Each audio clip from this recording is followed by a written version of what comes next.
നമസ്കാരം, pre market അപ്ഡേറ്റ്സിന്റെ പുതിയൊരു സെഷനിലേക്ക് സ്വാഗതം. എല്ലാവർക്കും നല്ലൊരു ദിവസം ആശംസിക്കുന്നു. ആദ്യം കഴിഞ്ഞ ദിവസത്തെ മാർക്കറ്റ് ക്ലോസിംഗ് നോക്കാം. ഇൻട്രാഡേയിൽ നല്ലൊരു വോളറ്റിലിറ്റി കഴിഞ്ഞ ദിവസം കണ്ടു. ആദ്യം ഒരു ഗ്യാപ്പ് അപ്പ് ഓപ്പണിംഗ് നൽകിയെങ്കിലും പിന്നീട് പ്രോഫിറ്റ് ബുക്കിംഗ് ആണ് ഉണ്ടായത്. എന്നാൽ അവസാന മണിക്കൂറുകൾ ഇൻട്രാഡേ ലോയിൽ നിന്നും 427 പോയിന്റിന് റിക്കവറി ഉണ്ടായി. ഇതോടെ 3 ദിവസത്തെ നഷ്ടം അവസാനിപ്പിക്കാൻ നിഫ്റ്റിക്ക് സാധിച്ചിരുന്നു. 374 പോയിന്റ് നേട്ടത്തിലാണ് അവസാനിച്ചത്. ഇന്ന് RBI മീറ്റിംഗിന്റെ ഇൻട്രസ്റ്റ് ഡിസിഷൻസ് അറിയാൻ സാധിക്കും. 2 മാസം കൂടുമ്പോഴാണ് RBI ധനനയ യോഗം നടത്തുന്നത്. മീറ്റിംഗിന്റെ ഡീറ്റെയിൽസ് കഴിഞ്ഞ ദിവസം വിശദമായി തന്നെ നമ്മൾ പറഞ്ഞിരുന്നു. RBI 25 basis point rate cut ചെയ്യുമെന്ന് തന്നെയാണ് പ്രതീക്ഷിക്കുന്നത്. അതോടൊപ്പം തന്നെ ഇന്ന് നിഫ്റ്റിയുടെ എക്സ്പയറി കൂടിയാണ്. കാരണം വ്യാഴാഴ്ച മാർക്കറ്റ് അവധിയാണ്. ആഭ്യന്തര വിപണിയിൽ ഇതിന്റെ ഒരു ഇമ്പാക്റ്റ് ആണ് കൂടുതൽ ഉണ്ടാകുക എന്ന് നമുക്ക് അനുമാനിക്കാം. ആഗോളതലത്തിൽ ചൈനയ്ക്ക് മേൽ 104% അധിക തീരുവ ഏർപ്പെടുത്താൻ തീരുമാനിച്ച് US ഇപ്പോൾ രംഗത്തെത്തിയിട്ടുണ്ട്. ബുധനാഴ്ച പുലർച്ചെ മുതൽ ഇത് പ്രാബല്യത്തിൽ വരുമെന്നും വ്യക്തമാക്കിയിട്ടുണ്ട്.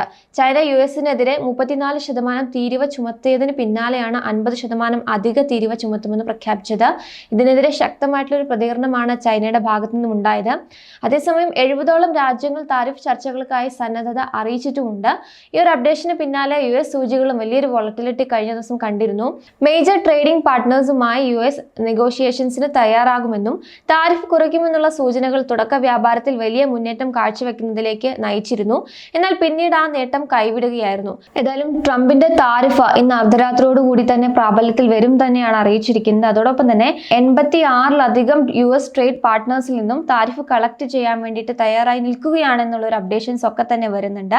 ഏതായാലും ഇതിന്റെയൊക്കെ ഒരു ഇമ്പാക്ട് നമുക്ക് ഏഷ്യൻ വിപണികളിൽ കാണുന്നുണ്ട്. ഏഷ്യൻ വിപണികളൊക്കെ തന്നെ ഒരു ഇടിവിലാണ് ഇന്നിപ്പോൾ വ്യാപാരം ആരംഭിച്ചിരിക്കുന്നത് എന്ന് തന്നെയാണ് മനസ്സിലാകുന്നത്.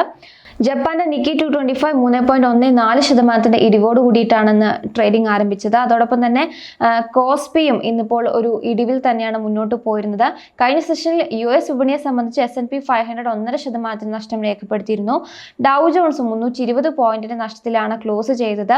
നാസ്ഡാക്ക് 2.15% ഒരു ഇടിവിലേക്ക് കൂപ്പുകുത്തുന്ന ഒരു സാഹചര്യമാണ് ഉണ്ടായിരുന്നത്. അതോടൊപ്പം ഇന്നിപ്പോൾ ഞാൻ നേരത്തെ സൂചിപ്പിച്ച പോലെ തന്നെ ഏഷ്യൻ വിപണികളൊക്കെ തന്നെ ഒരു നെഗറ്റീവ് സ്റ്റാർട്ടാണ് നൽകിയിരിക്കുന്നത്. ഗിഫ്റ്റ് നിഫ്റ്റിയും 200 പോയിന്റിലധികം ഇടിവോട് കൂടിയിട്ടാണ് വ്യാപാരം ആരംഭിച്ചിരിക്കുന്നത്. അതായത് ഒരു ഗ്യാപ് ഡൗൺ ഓപ്പണിംഗ് നിഫ്റ്റി നൽകിയേക്കുമെന്നുള്ളൊരു സൂചനയാണ് ഇപ്പോൾ ലഭിക്കുന്നത്. ഗിഫ്റ്റ് നിഫ്റ്റി നിലവിലും ഒരു ഇടിവിൽ തന്നെയാണ് മുന്നോട്ട് പോകുന്നത്. 235 പോയിന്റിന്റെ നഷ്ടം നമുക്ക് ഗിഫ്റ്റ് നിഫ്റ്റിയിൽ കാണാൻ സാധിക്കുന്നുണ്ട്. നിക്കി 225 ഇപ്പോൾ ഒരു ഇടിവിൽ തന്നെയാണ് മുന്നോട്ട് പോകുന്നത്.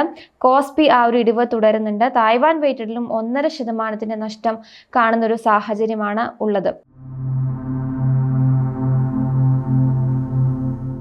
ടെക്നിക്കൽസ് നോക്കുകയാണെങ്കിൽ HDFC സെക്യൂരിറ്റീസിൽ നാഗരാജ് ഷെട്ടി പറയുന്നത് അനുസരിച്ച് തിങ്കളാഴ്ചയിലെ ഗ്യാപ് ഡൗൺ ഓപ്പണിംഗ് പൂർണ്ണമായും റിക്കവറി ചെയ്യാൻ വേണ്ടിയിട്ട് സൂചികയ്ക്ക് സാധിച്ചിട്ടില്ല എന്നാണ്. ഇവിടെ ഒരു ബുള്ളിഷ് എക്സ്ഹോഷൻസ് ഗ്യാപ്പ് കാണാൻ സാധിക്കുന്നുണ്ട്. അതായത് സെല്ലേഴ്സിന്റെ ഭാഗത്തു നിന്നും ഒരു സെല്ലിംഗ് പ്രഷർ ഉണ്ടാകുമ്പോൾ ബയേഴ്സ് ശക്തമായി തന്നെ പുഷ് കൊടുക്കുന്നതായിട്ട് കാണാം. ഇത് ഡൗൺ ട്രെൻഡിൽ നിന്നും മാറാൻ സൂചികയെ സഹായിക്കുന്നുണ്ട്. അതിനാൽ തന്നെ ഈ ഒരു ഗ്യാപ്പ് ഫിൽ ചെയ്യാൻ സാധ്യത കൂടുതലാണെന്ന് ഷെട്ടി വ്യക്തമാക്കുന്നുണ്ട്. അതിനാൽ തന്നെ 22,850 ശ്രദ്ധിക്കേണ്ട ഒരു റെസിസ്റ്റൻസ് എന്ന് പറയുന്നത്. 22,270 സപ്പോർട്ട് പ്രതീക്ഷിക്കേണ്ടത്. സൂചികയിൽ കണ്ട റീബൗണ്ട് 22,950 23,000 സോണിലേക്ക് സൂചികയെ നയിച്ചേക്കാമെന്നാണ് LKP സെക്യൂരിറ്റീസിലെ വത്സൽ ഭുവ പറയുന്നത്. 20 വീക്ക് EMA ആയിട്ടുള്ള 23,200 മറികടക്കാനായാൽ സൂചികയിൽ ഒരു ബുള്ളിഷ് ട്രെൻഡ് ഉറപ്പിക്കാമെന്നും അദ്ദേഹം സൂചിപ്പിക്കുന്നു. എന്നാൽ 21,800 എന്ന സപ്പോർട്ട് ബ്രേക്ക് ചെയ്താൽ കൂടുതൽ ഇടിവും എക്സ്പെക്ട് ചെയ്യാമെന്ന് തന്നെയാണ് അദ്ദേഹം പറയുന്നത്. അടുത്തത് ഇന്ത്യ വിക്സ് നോക്കാം. ഇന്ത്യ വിക്സിനെ സംബന്ധിച്ച് കഴിഞ്ഞ സെഷനിൽ 10.3% ഇടിഞ്ഞ് 20.44 എന്നൊരു ലെവലാണ് സെറ്റിൽ ആയിരിക്കുന്നത്.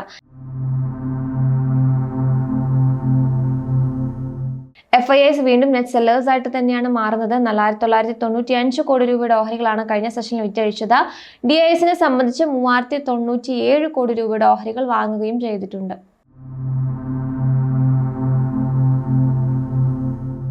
അവസാനമായി ഇന്ന് ശ്രദ്ധിക്കേണ്ട സ്റ്റോക്സുകൾ കൂടി നോക്കാം.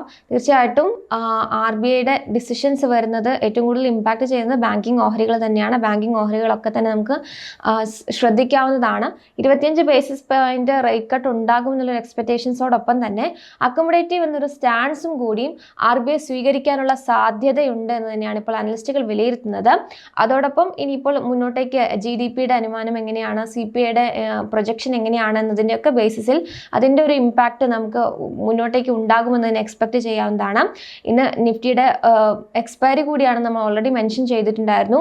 ഈ 2 ഫാക്ടേഴ്സിന്റെ അടിസ്ഥാനത്തിൽ മാർക്കറ്റ് എത്രത്തിൽ പ്രതികരിക്കും എന്നുള്ളതും കൂടി നമ്മൾ ശ്രദ്ധിക്കേണ്ടതുണ്ട്. ഗ്ലോബൽ മാർക്കറ്റ്സിലൊക്കെ തന്നെ ഒരു സെൽ ഓഫ് കാണുമ്പോഴും നിഫ്റ്റിയിൽ ആ ഒരു സെൽ ഓഫ് അതേ തോതിൽ ആ ഒരു എഫക്റ്റിൽ തന്നെ ഇമ്പാക്ട് ചെയ്യുമോ എന്നുള്ളതും നമ്മൾ ശ്രദ്ധിച്ചിരിക്കേണ്ടതാണ്. സോ ബാങ്കിങ് ഓഹരികൾ നമുക്ക് ഇന്ന് ശ്രദ്ധിക്കാവുന്നതാണ്. അതോടൊപ്പം തന്നെ NBCC ഇന്ന് ശ്രദ്ധിക്കാവുന്ന ഒരു ഓഹരിയാണ്. കമ്പനിക്ക് 210.9 കോടി രൂപയുടെ വർക്ക് ഓർഡർ ലഭിച്ചതായിട്ട് അറിയിച്ചിട്ടുണ്ട്. CN നമുക്ക് ശ്രദ്ധിക്കാവുന്നതാണ്. അവരുടെ പുതിയ സെമി കണ്ടക്ടർ സബ്സിഡിയറിയുടെ ലോഞ്ച് അനൗൺസ് ചെയ്തിട്ടുണ്ട്. CN സെമി കണ്ടക്ടേഴ്സ് എന്ന പേരിൽ അവർ ലോഞ്ച് ചെയ്തിട്ടുണ്ട്. കോൺകോർഡ് ബയോടെക് നമുക്ക് ശ്രദ്ധിക്കാവുന്നതാണ്. കമ്പനിക്ക് അവരുടെ പുതിയൊരു ടാബ്ലറ്റിന് US FDA അംഗീകാരം ലഭിച്ചതായിട്ട് അവർ അറിയിച്ചിട്ടുണ്ട്. ഇത് പോസിറ്റീവായിട്ട് ഇമ്പാക്ട് ചെയ്യാൻ സാധ്യത കൂടുതലാണ്. ഹോം ഫസ്റ്റ് ഫിനാൻസും നമുക്കിന്ന് ശ്രദ്ധിക്കാവുന്നതാണ്. കമ്പനിയെ സംബന്ധിച്ച് QIP വഴി 1250 കോടി രൂപ സമാഹരിക്കാൻ വേണ്ടിയിട്ട് തീരുമാനിച്ചിട്ടുണ്ട്. അവരുടെ ഈ ഒരു QIPക്ക് ഫ്ലോർ പ്രൈസ് ആയിട്ട് ഫിക്സ് ചെയ്തിരിക്കുന്നത് 1019.25 രൂപയാണ്. NTPC ലിമിറ്റഡിന്റെ സബ്സിഡിയറി ആയിട്ടുള്ള NTPC green energy limited Mahatma Phule renewable എനർജിയുമായിട്ട് ഒരു ടൈപ്പ് അനൗൺസ് ചെയ്തിട്ടുണ്ട്. സോ നമുക്ക് ഈ സ്റ്റോക്കും ശ്രദ്ധിക്കാവുന്നതാണ്. വോഡഫോൺ ഐഡിയ ആണ് മറ്റൊരു സ്റ്റോക്ക്. കമ്പനി സംബന്ധിച്ച് ഗവൺമെന്റിന് 36,950 കോടി രൂപയുടെ ഇക്വിറ്റി ഷെയർസ് അലോട്ട് ചെയ്തതായിട്ട് കമ്പനി അറിയിച്ചിട്ടുണ്ട്. ഇത് അവരുടെ സ്പെക്ട്രം ഡ്യൂസ് ആണ് ഇത്തരത്തിൽ ഇക്വിറ്റി ആയിട്ട് കൺവേർട്ട് ചെയ്തിരിക്കുന്നത് എന്ന് തന്നെയാണ് അറിയാൻ സാധിക്കുന്നത്.